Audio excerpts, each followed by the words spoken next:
For many years now, Russ and Craig have had many wide-ranging conversations with folks from all over the gaming world. This is one of those conversations. D6G, the Lost Chapter.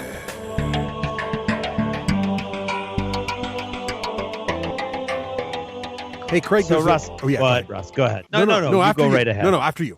No, please, after you. I was just going to offer to buy you a lovely caffeinated beverage here at Dunkin' Donuts. What would you prefer? Oh, I do not drink caffeinated beverages at Dunkin' Donuts. Russ. I try to go for the iced decaf.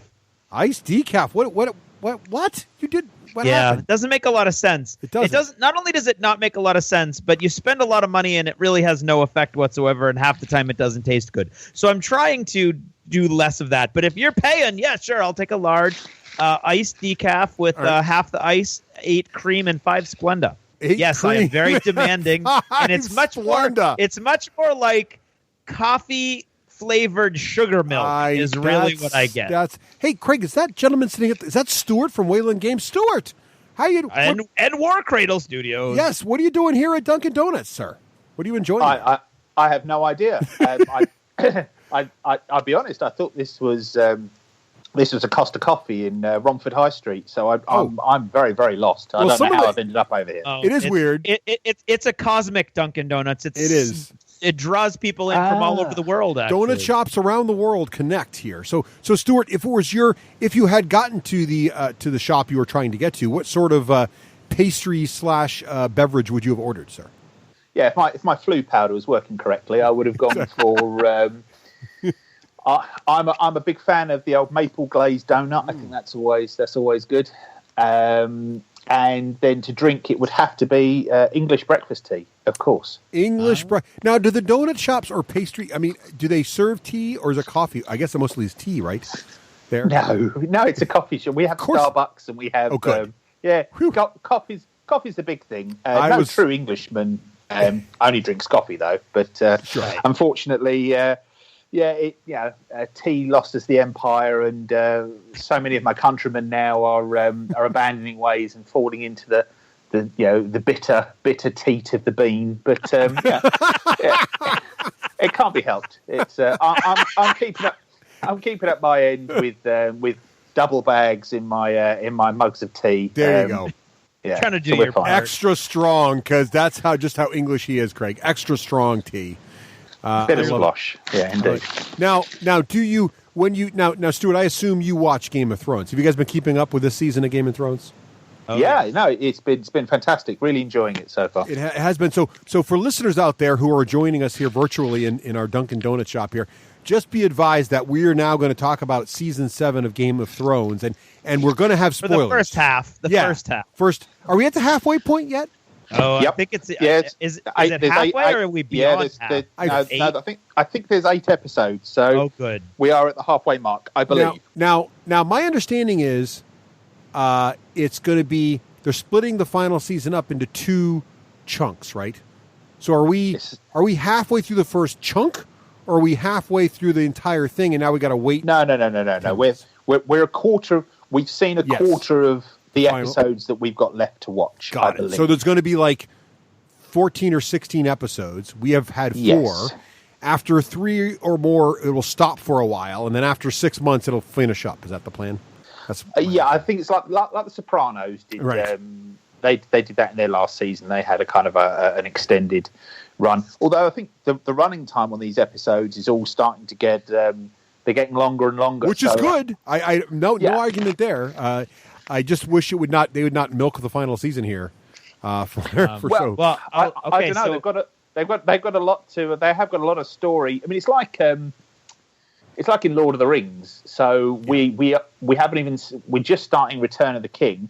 We haven't even had the multiple endings to kind of wrap up everybody's storyline yet. So there's I think there's plenty of. They could wrap up the actual plot, the Game of Thrones bit at the end of this season, and I think they would still have another season's worth of storylines to wrap up. I think if you want to talk about the different episodes. But I think we've just started to see some stuff kind of starting to pay off, but even starting to pay off. There's loads they've still got to do with all these characters. Oh, yeah.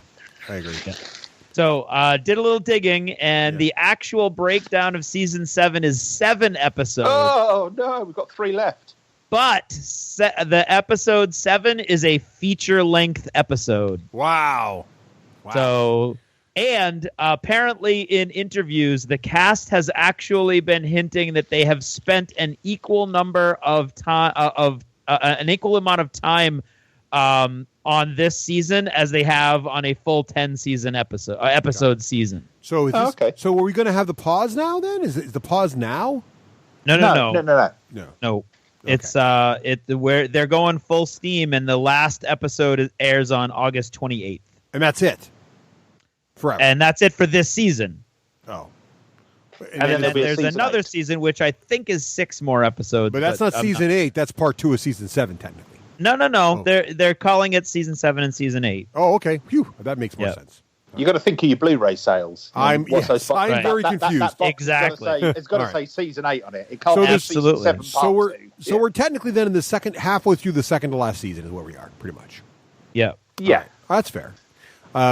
That's good. So what have you guys been thinking of the current season? Well, so wait. far? I want to say something about episode 4. You're just skipping right to the spoils of war. Yeah. No. I won't even give anything away. Which why there's not? no reason that I should avoid that because we're going to be spoilerific anyway. Yes. But first of all, it was the shortest episode by far in many an episode, which was disappointing to me because I was just hanging off of every word and constantly pressing the little buttons on the remote to see how much time was left. But for the first time, I think ever in any show, I watched the episode, and because we had a guest staying with us for 2 weeks, and it really disrupted TV viewing time, I was not able to watch this episode until Monday night at 12:30 in the morning. Wow. And Karen was like, are you really going to do this? And I was like, I'm going to do this. I have to do this. I can't go gaming tomorrow and have anybody spoil it. So, and as you know, if you have missed the episode, you can't actually touch the internet or it all gets ruined for you as well. Right. Yeah. So I watched it. It started at 12:30 in the morning. Watched the entire 50 minutes, and then immediately rewound it and watched the whole thing again. That is how amazing I thought episode 4, The Spoils of War, was. I just thought it was unbelievable with some of the best battle scenes, some of the best individual combat scenes, and without a doubt, bar none, the best dragon flame special effects ever, anywhere, ever. I was going to say, I think it's two things happened there that I thought was really cool. One of the best fantasy cavalry charges ever done, right? Because they were doing crazy stuff there that, they were clearly standing fantasy. on their horses' heads. Yeah, it was clearly standing fantasy. on a horse's head. No one's ever really gone that crazy, I mean, you've seen a little bit here and there, but it was really cool en masse. And then that combined with the dragon, the military dragon combat in that way, it was up there. I was trying to, because I said to Nicole, I was like, this is like Lord of the Rings level fantasy combat happening here in a TV show. Like, I was like, wow, I thought it was, I don't know, Stuart, what did you think of that battle scene? I was really impressed. Yeah, it was interesting because it was, I was watching it and actually I couldn't work out who I was rooting for, which was a little bit uncomfortable because it was like, the Lannister chaff, I was quite happy for them to all get barbecued. That was fine. Right. But I like Bronn and I like Jaime. Right. I want to see them both do well. Right. Jaime's got to stab Cersei at some point. Surely he's going to be he's going to be a Kingslayer again. Well, sure, why not? Yeah, but yeah. So I saw that, but then when Bronn, who I really, really, really like his character, but then he's running and he's getting that big that thing he's stolen out of the Lake Town, the big cross, Lake Town, the crossbow from the Hobbit. So the crossbow from the Hobbit. Thinking, no, because you don't. Which was not in the book. We should point that out. The crossbow was normal. The bow was normal in the book. In the movie, it was giant, and then yes, it's right up here. Apparently. Yeah. Right. Yeah. So you sort of looking at that, you're thinking, no. But then it kind of fires, and it's basically a toothpick in his arm. And okay, I think it looking at it once it had gone in. I mean, unless it hits Drogon in the eye or in the heart, it's probably not going to kill him. Yeah. No, but it did down him. Like if you could imagine if they had, I think they did a good job with that, of making the dragon feel still super powerful but vulnerable. Yeah. Like he forced a landing out of the dragon by shooting him in sort of the arm wing thing there. Yes. But you could imagine if they had the 3 or 4 of those things in like the turrets, at the castle, that'd be a problem. Like you could actually have a serious problem for dragons, right? And I mean, the massed arrow fire caused her to have to change course. Also, yeah. So they made the dragons cool. But that brings me to one of the things that I was slightly frustrated about in the episode. Yeah. Okay. Daenerys is literally in her queen gear, where she's been talking on the beach. Yeah, that's true. She then jumps on the back of the dragon and goes and fights a war. And it's like, what? Yeah, has no one made her armor at this point? That's a bit of point. armor. Yeah. Cool dragon. Come on, stylized. Even the hobbits had armor, and they're freaking farmers. Why didn't she have armor? I agree with you on this. Good point. That's I hadn't thought about that, but she's Khaleesi. She's born something. It was a very conservative cut suit, though. Yes. I mean, it was very severe. Well, yeah, well, she's popular. The actress has done really well, and deservedly so. So I think she doesn't have to do nude scenes anymore, and she doesn't have to wear anything too provocative anymore. I think her street cred's so solid now that she can pretty much be a bit of a diva if she wanted to, and I think the producers would just have to accept that. To delve into that just a tiny little bit, because I think my favorite part of that whole process was when that news was released that she wasn't going to be doing any more nude scenes. What she'd actually said was sex scenes. Yeah. And apparently what she'd agree and I think this was awesome, because clearly she was like, or on the other hand, if I burn every cow in the entire universe all in one building, I will be okay walking out of that building naked. Oh, that seems fair. and I would be I'd be like, I can respect that. Yes. Right. I will not do a sex scene, but I will walk out of a building naked if I have killed every cow in the universe behind me. Yeah. Well, and I think you've earned the right then, haven't you? Exactly. It's a very different dynamic. Stuart, no. I thought that was I think the character I think is very cool. There was 2 bits I thought were a bit off. I liked everything about that battle. I thought it was really, really good. And Jaime desperately trying to snatch victory from the jaws of defeat.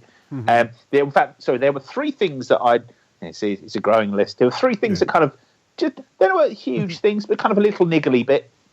One of them can be explained in a storyline bit. So she spent a lot of time on the beach talking about how her armies were starving.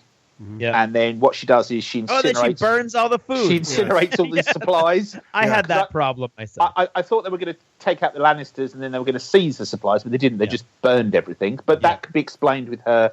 And the armor thing as well, that she's not a military leader. Well, she's almost like more of a she's a leader of people rather than a leader of soldiers. On the armor thing, though, to defend the armor thing for a moment, do the Dothraki wear armor? No. And where did she get all her military training? So if she were to go into battle on the back of a big freaking dragon wearing armor while her whole army of Dothraki are down there basically shirtless on horses, she wouldn't look like a very good queen, would she? So, that is true. I think she has to ride into battle at least as no better armed or armored than her men, considering she's already riding a freaking dragon. She is 100% more clothed than most of the Dothraki, though.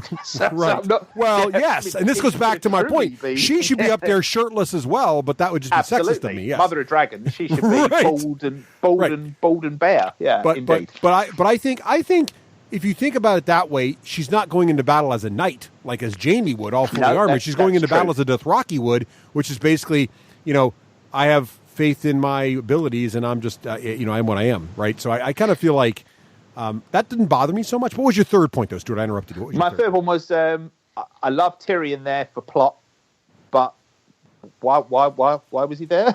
Oh, I'll tell you why. That was character development. That was character development because what you didn't know at that point, right? At that point, you didn't know if Tyrion was intentionally sabotaging her, right? So what I love about this season is that you're not still really sure where everybody's loyalties lie, right? So you start off with like everything's going, Khaleesi's way there. She's on the shore. She's the first one to bring the Dothraki back. She's got 3 dragons. She's in the castle. What could possibly go wrong? And then the first, big thing she does all go bad. Right? Yeah, she's lost every episode. All Tyrion's plan. Everything that's going wrong is Tyrion's plan. So what you don't really know is Tyrion still a Lannister, and is he setting her up to fail, or is he, because his brother's reading exactly what he's doing, but when he was on the hill, because this happened to me, because I misheard what he said. So he's on the hill and he's watching that final battle in episode 4, right? And I thought he said, "Get her, Jaime," right? But that's not what he said, right? As I listened to it again, that's not what he said. That's not what he said.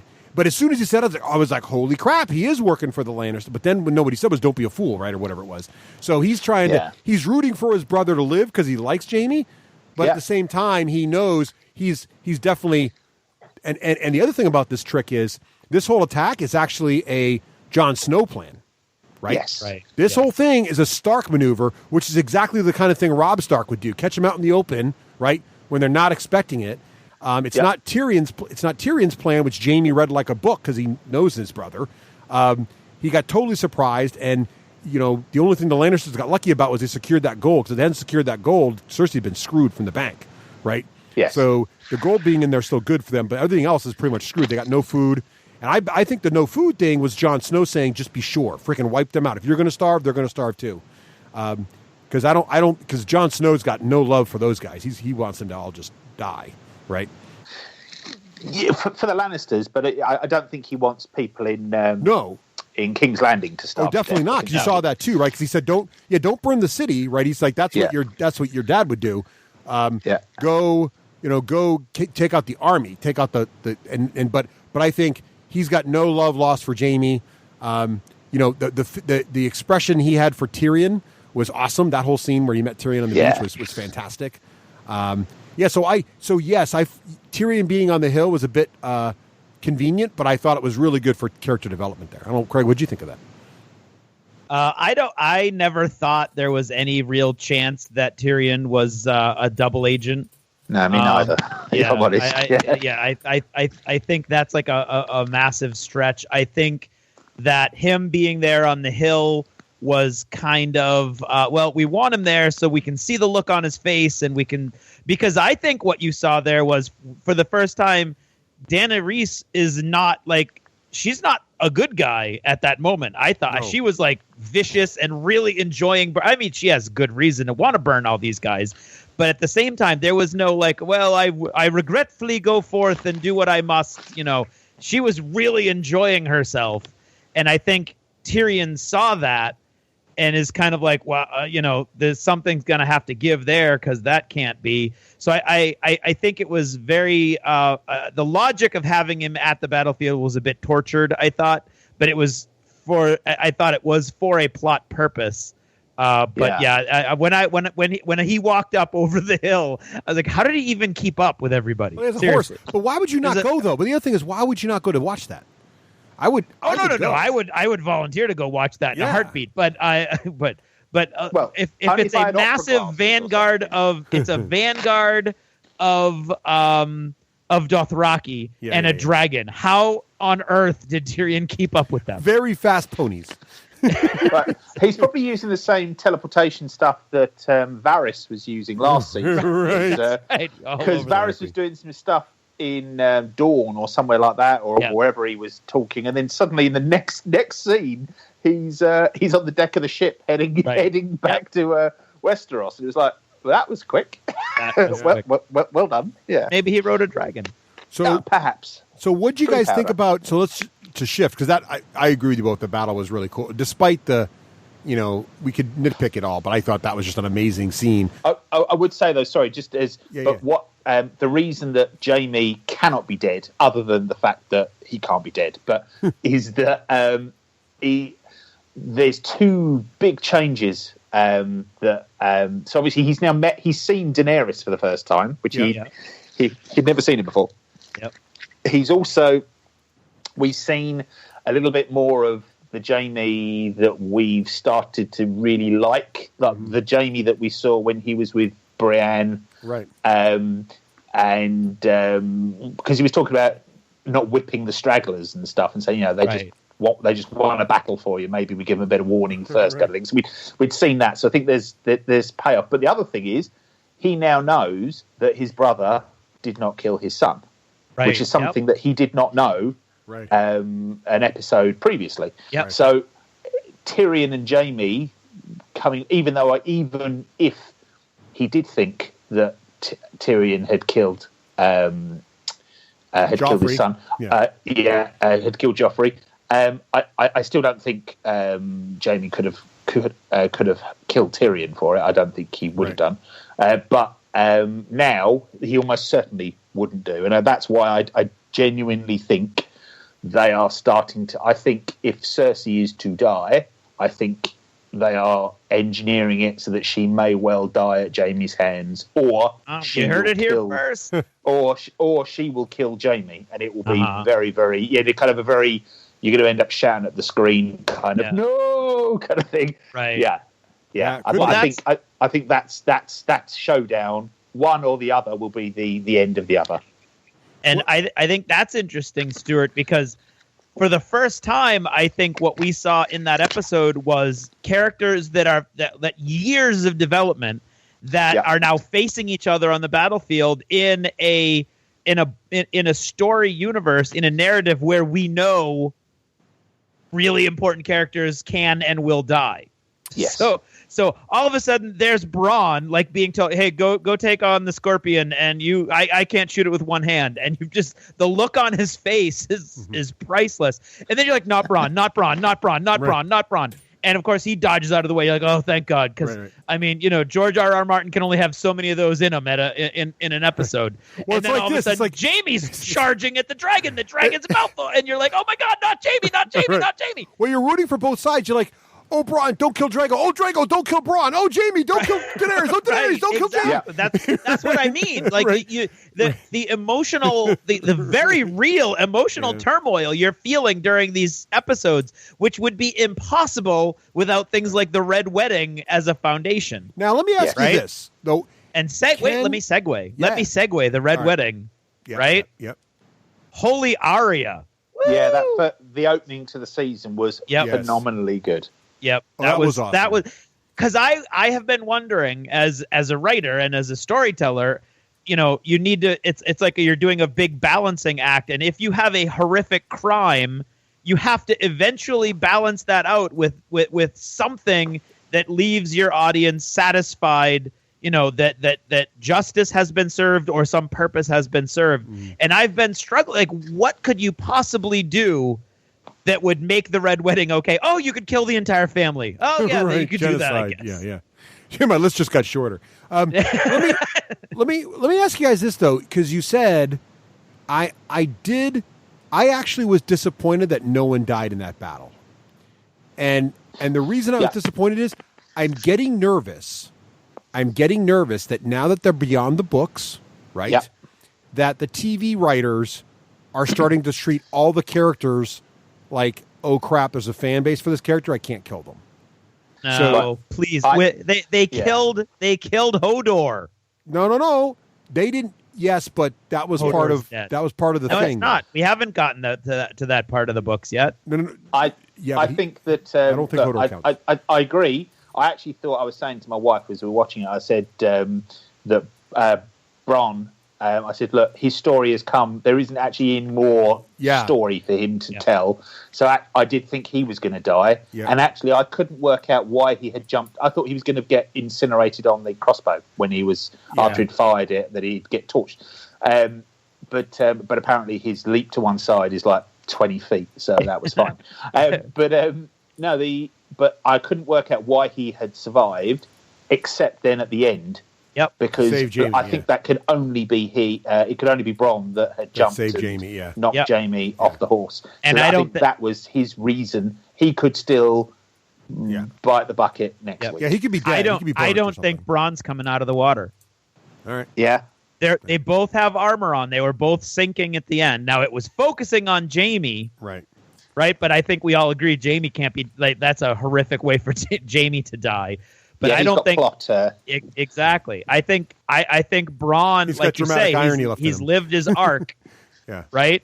And I think his sacrifice is going to be even more of a motivating factor in the choices Jamie makes next. Yeah, but I would have liked to see him die more gloriously, like to actually seen him get incinerated by the dragonfire or something. Like. Yeah, but if you think about him getting dragged out of the lake into the ruins of the aftermath of the battle, all right, sure, and that scene that could take place after that, or maybe he's not dead, maybe he's died. You know, I mean, there's a million ways to do it, but there was that moment where there's the gold. You know, and on the there's floor, his and mission. the Dothraki, and it got spilled. And I must admit, I did think at one point of this is how it ends. Yeah, that was exactly. See the gold. Well, maybe that was right, and that'll be his moment. And that may be the reason they didn't do it that way because it was too predictable to make you think like he was going to die and then he didn't. So that was, I get that, but I just feel like I don't know. I was while I think there's been a lot of payoffs in terms of like the Arya scene and the big battle here. I absolutely my still. Even including the battle, my favorite dialogue, my favorite moment so far has actually been when Jon Snow goes to meet Daenerys and refuses to bend the knee, that initial meeting, and he's refusing to sort of like, they're being very politic to each other, but, well, she's not. She starts to kind of, but he's sort of like, he's very politic, but he refuses to yield to her. And I thought that whole scene, the Onion Knight just standing there was hilarious. I thought that whole scene was really, really well done and really set us, they could have made Jon Snow really come off weak there, and they didn't. I loved it. I think Davos is awesome. I mean, he's really coming into his own as a character. Yeah. I loved when they were talking to I can't remember her name. The interpreter girl, Missandei. Yeah. So why are you following her? Oh, she's great. She does all this stuff. She's done all that stuff. We're not following her because of who her father was. We chose her. And he turns to Jon Snow and goes, would you be terribly offended if I changed sides? Yeah, that was awesome. He was great. Yes. I mean, he's just been fantastic. Another scene from this last episode that I loved was I loved Arya against Brienne. Yeah, that was great. That was and what was going on there was phenomenal too. Like, I'll get the Master at Arms. He'll train you. I don't want the Master at Arms. You beat the Hound. So, in what Russ calls the law of transference. Yes. What has Arya now done? Beat the Hound. She has now beaten the Hound. Exactly. Yeah. Because she has beaten the person who beat the Hound. So there was so much going on there. Not only phenomenal fight choreography, which I thought was fantastic, especially when you're talking about a rapier versus a broadsword. Right. Although there were a couple parries there where I was like, I don't know if physics really supports that. But for the most part, they really did a lot of really cool stuff. But the emotion of what she was doing and the look on her face, like she was so happy and excited and just like thrilled at the end. We're just like, yep, bye-bye, I beat you. That's good. I like that scene. I love that whole scene. I love that scene for a bunch of reasons. I didn't even that was really well thought through, Craig, about the Hound line. What I liked about it was she just showed to everybody in the castle who matters at that moment, right? So Sansa, Littlefinger, who we should talk about, and the knight there, she showed to all of them who she really is now, right? So we'd seen Sansa's transference and her change. We'd seen Bran's change, and now they all saw and understood Arya's change, right? But what about Littlefinger and the Valyrian steel? So this is interesting because in the end, I was kind of like a couple things, like getting Arya Valyrian steel. That just sets her up to be a White Walker Slayer, right? Which is, that's fine, but a little bit contrived maybe. But at the same time, like the whole scene with Littlefinger, like I'm still trying to figure him out. Like, what are you guys' feelings on where he is right now? He's already said what his goal is. Well, do you he's going to be the king, which in order for him to do that, he has to make some big move. Right. I think he's going to be a big bad guy at the very end. Yes, I agree. I think he's going to do something really, really horrible. And I think a lot of I have no doubt that there's going to be a lot of death, Russ. I don't share your concern with that at all. In fact, I'm bracing myself because I feel like that last episode that we just saw is almost trying to do what you suggest it's doing to give us a false sense of security. Yeah. I think Littlefinger is really, I mean, he's got to have something big planned, and he's just that. I mean, every piece he needs is always where he needs it. So that dagger being reintroduced is really nerve-wracking to me because I don't know what he's doing. Yeah. But you see, I don't think. I think when Jon Snow had gone and he had Sansa in the castle. Okay, Sansa is at Winterfell is behaving slightly differently to maybe how he thought. So she's obviously got more going on with her than he had expected. But I think the arrival of the other two Starks has significantly changed his plans, at least initially. I mean, because essentially he's gone from having Sansa, who he's in love with, but he's more in love with what she represents, etc., etc.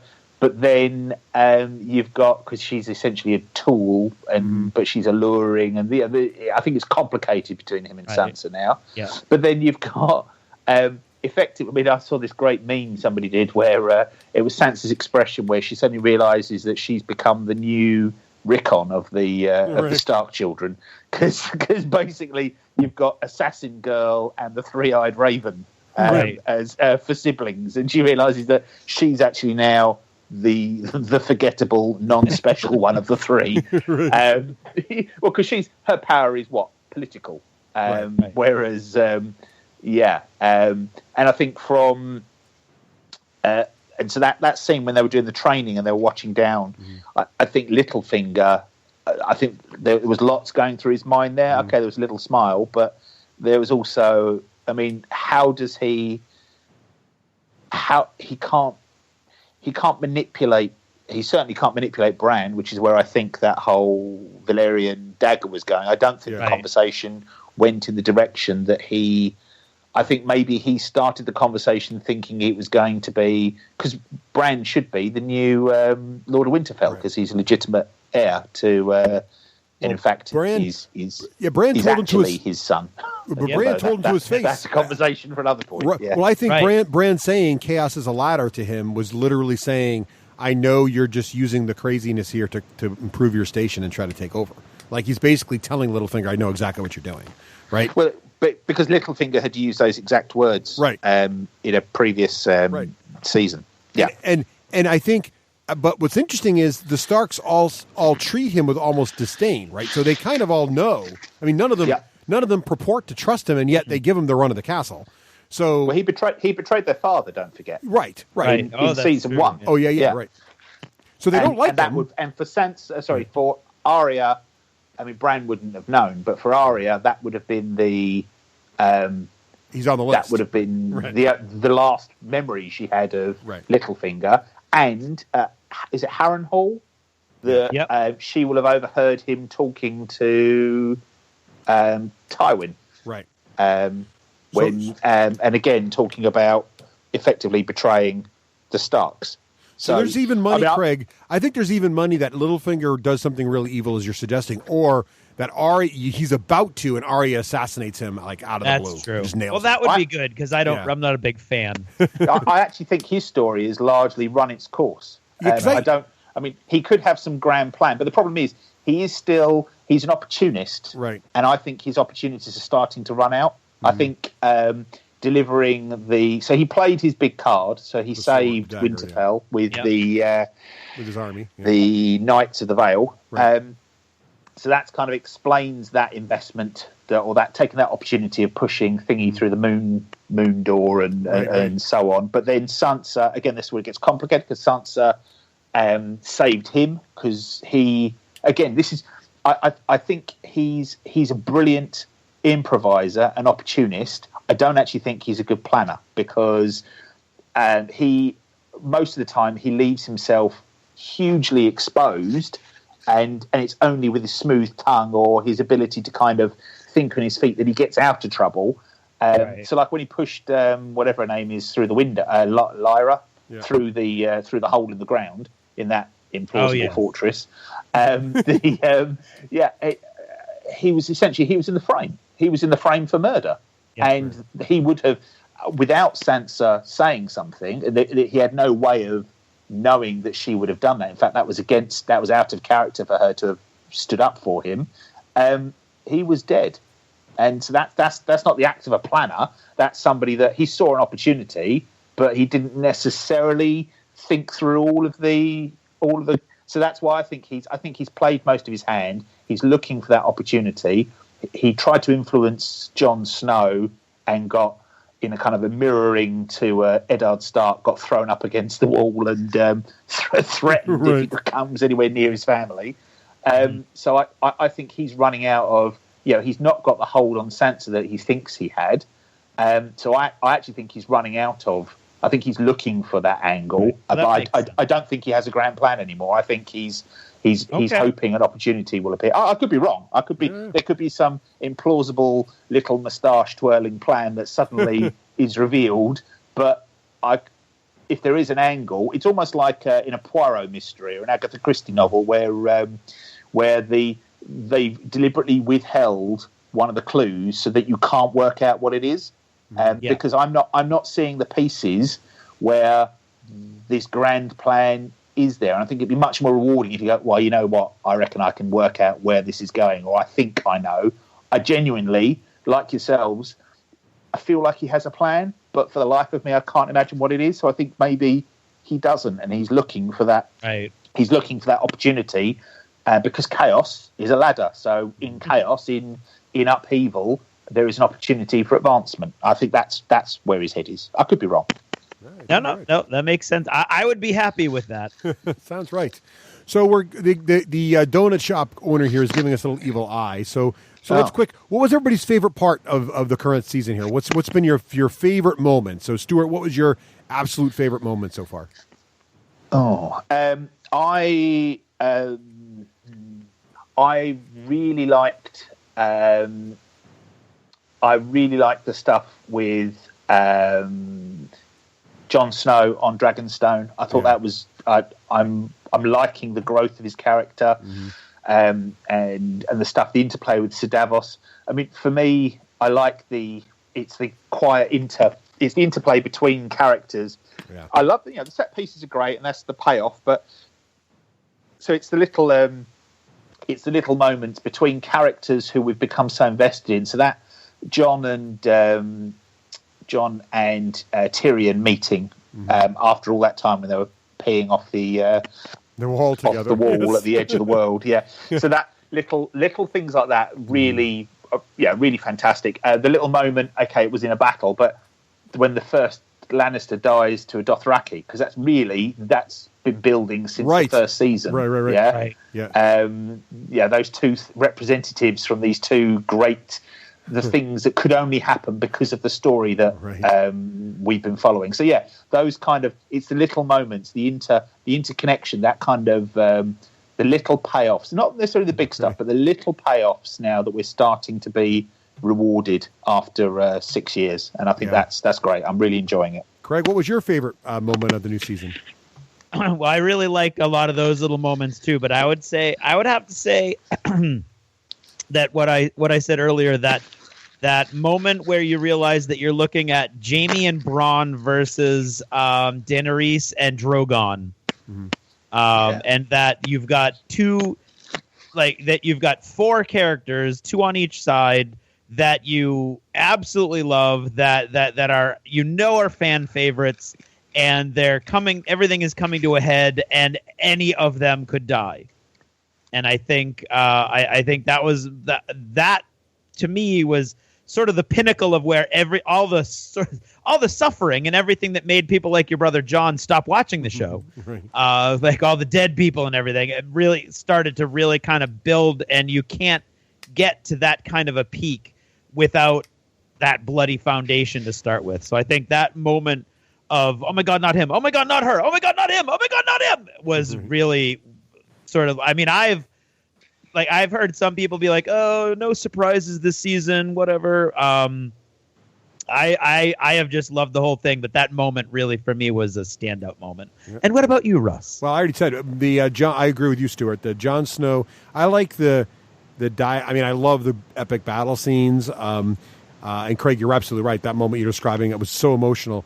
But I love the subtle, quiet times where you learn about the characters. And I think that Jon Snow and Daenerys meeting was so great because it showed how both of them had grown. She'd gone from this meek, she never was really meek, but this sort of, unrefined to now she's just standing up for herself and just really demanding someone to kneel before her. Meanwhile, Jon Snow is basically saying no in the politest terms possible, which again, for him, if you think about where he came from, he was not always that polite and that thoughtful and that conscientious a leader. So that whole scene I thought was fantastic.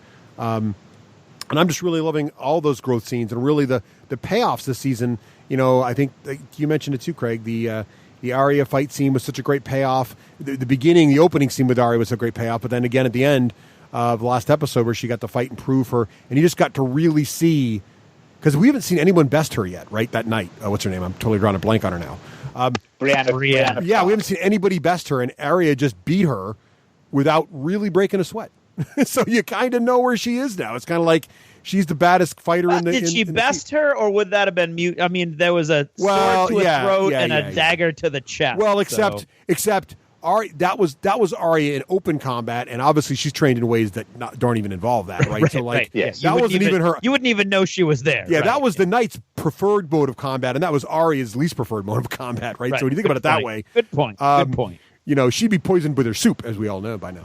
But I just thought those payoffs, and I'm liking stew. Even Sansa, right? I'm liking how she's grown a spine and is now like standing up and doing some great things too. So I'm really loving the character development.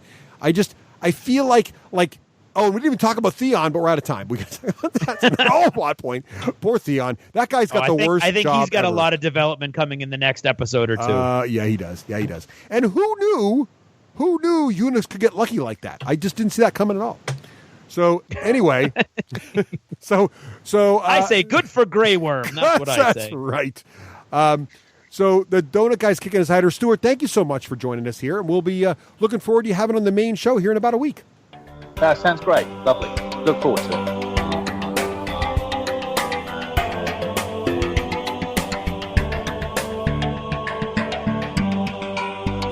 Thanks for purchasing a D6G Lost Chapter.